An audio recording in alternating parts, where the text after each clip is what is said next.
97.3 Citi FM. Relevant radio, always. The mobile phone retail and repairs industry is one of many industries which relies heavily on electricity to undertake its operations. Prior to the power crisis, it was one sector which was vibrant and booming with growth. But according to players in the industry, that trend is changing. So our Dumsor Diaries today brings us to Royal Phones, also at Tiptoe Lane at Kwame Nkrumah Circle. We want to find out how these phone repairers and mobile phone dealers are dealing with the issue of the Dumsor or the Dum as you may call it. How are you guys managing with regards to the load shedding exercise? I think this has been for a long time, and it's the government who's supposed to help the nation so that we can get money to pay the tax for the nation. Somebody will bring his home for maybe 1 week and you tell him the following day should come. When he comes, there's no light. We need light. 25th century, a country like Ghana, there's no light.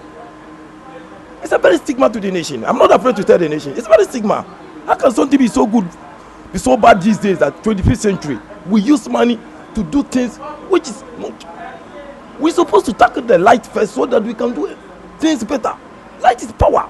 It's everything. I have 2 shops around, but because of the Dumsor issue, we have just closed one. Because that area, you go there, there are several generators working there. People refuse to go there to buy. So we have to close that one and manage this one. So everybody is sitting here since morning. There's no business. Nobody is coming because everybody don't have money to do anything. So we are here and we are sitting here and we are praying God will help us. If the government can increase the electricity bill so that we can also help and we get the light, because the generators that we are buying and the fuel that we are buying is very, very expensive. So if the electricity bill goes high a little bit and the government can afford the crude oil so that we can get power, we all be glad about it. One thing the nation has lost sight of is that these small scale businesses, they do not really see the necessity of promoting these businesses. But on this street alone, I could tell you that little businesses like this are generating so much income into the national the coffers of the nation. And I'm thinking that this problem needs to be resolved as soon as possible so that their businesses can also thrive and they can contribute very well to national development. They work for the elite, they work for the in-elites, they work for bankers. I see bankers come here every now and then. I see people come here from ministries. I see the military come here, policemen come here to fix their phones. So if there is no light to solve their problems, I think that is an issue of national concern. It's rather unfortunate it has happened to us.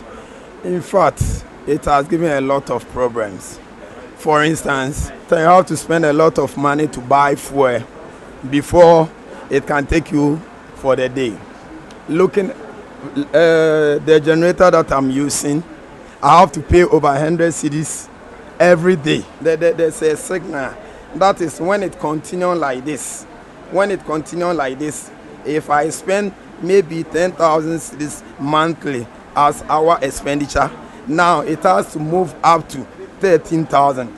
And when it comes like that, if proceed on and it will not stop, definitely I'm going to at least minimize the number of the workers, because we use electricity to work, and if there is no light, we cannot work as we used to do. Though government is doing its best through the power ministry to end the ongoing load shedding exercise, many are still wondering if the measures being taken can actually lead to an end of the problem.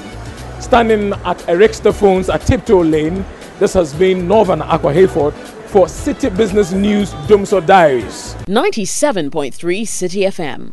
Relevant radio, always.